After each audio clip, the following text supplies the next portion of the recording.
A paz de Jesus Cristo, meus irmãos, professor Oswaldo falando, passando por aqui para estudar a palavra do Senhor com você. Hoje eu quero falar de uma matéria de teologia sistemática chamada soteriologia. Soteriologia é a matéria de teologia sistemática que estuda a respeito da salvação. É o estudo sobre a salvação.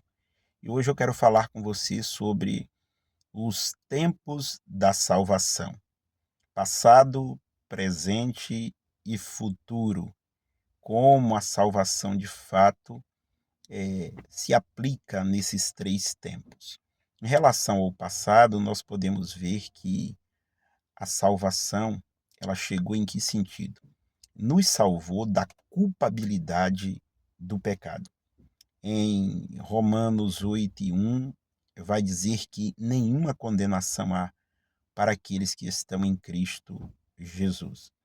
E aí você pode observar que nós somos livres da culpabilidade e da penalidade do pecado, por quê? Porque já fomos justificados, não pelos nossos méritos, porque não temos nenhum, mas pelos méritos de Cristo. Enquanto o nosso pecado foi imputado a Cristo, jogado na sua conta, a sua justiça foi imputada a nós, logo jogada a justiça de Cristo na nossa conta.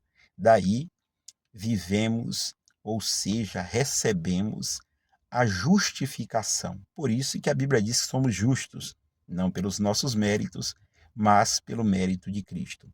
Então, a salvação, num quesito do passado, ela me salva de quê? Da culpabilidade, da penalidade. Mas não é somente sobre o passado. Nós também temos essa salvação atuando no presente. E no presente, do que é que eu sou salvo? Eu sou salvo do poder do pecado. E não só do poder, mas também do prazer de pecar. Observe que o pecado, apesar de ser prazeroso, porque se não fosse prazeroso, alguns pecados, né, ninguém pecava. Ninguém vai pecar porque o pecado é ruim. Tem alguma coisa. Não, o pecado, ele, de fato, às vezes, ele é muito prazeroso, tá? Mas é destrutivo. Mas quando a salvação chega na minha vida, no tempo presente, ela me liberta do poder, eu sou salvo do poder do pecado e também sou salvo de quê? Do prazer de pecar. Então não tenho prazer no pecado. É por isso que 1 de João 5,18 vai dizer que todo aquele que é nascido de Deus não vive em pecado. Por quê? Porque ele não tem prazer no pecado. Então eu sou salvo do poder e do prazer de pecar.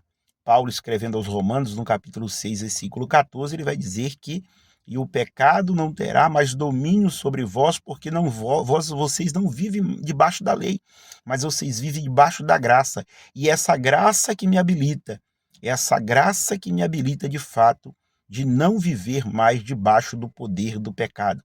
Então o pecado não pode mais me dominar. Eu posso até tropeçar, eu posso até ser empurrado muitas das vezes pelo pecado, mas ele não pode mais me dominar. Ele não pode me dar um mata-leão e me fazer dormir. Uma metáfora aqui, só se eu deixar. Porque agora eu já fui livre, salvo do poder e do prazer de pecar. Mas também a salvação tem o seu ponto no que diz respeito no tempo futuro. E no futuro, eu sou livre de quê? Sou salvo de quê? No futuro, eu serei salvo da presença do pecado. Aí já não estarei mais na presença do pecado, porque acontecerá o que o apóstolo Paulo vai mostrar nos seus escritos: a glorificação, a redenção do corpo. Em 1 aos Coríntios capítulo 15, a partir do versículo 52, o Paulo vai descrever sobre a transformação do corpo. E nesse momento ele está falando de glorificação.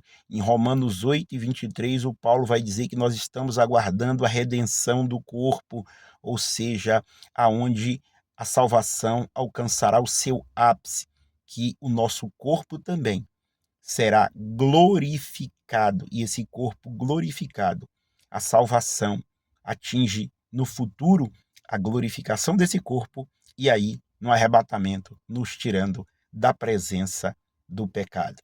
Então, os tempos da salvação. No passado, salvo da culpabilidade e da penalidade. No presente, do poder e do prazer de pecar. E no futuro, seremos salvos da presença do pecado.